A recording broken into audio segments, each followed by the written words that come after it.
আজকে তো শনিবার, কি খাচ্ছ? শনিবার আজকে এই আলু কুচিয়ে, ভেন্ডি কুচিয়ে আর বরবটি কুচিয়ে ভাজা আর কচুর বড়া, আলু আলু গাঠি কচুর দম আর লাউ শাক দিয়ে মুগ ডাল। এই যে চলে আসছে মুগ ডাল লাউ শাক দিয়ে। এই যে সব ভাজা, খুব ভালো হয়।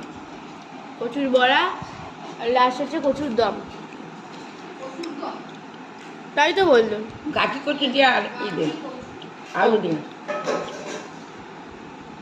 এই যে চলে এসছে গাঠি কচু দিয়ে দাও।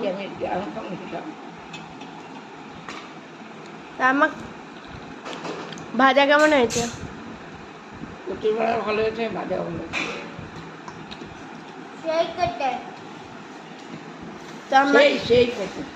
তা আম্মা খেয়ে নি। এবার বেসন দিয়ে চাল গুঁড়া দিয়ে কচু বড়া করে খেয়ে দেখবেন কেমন লাগে, সেই স্বাদ।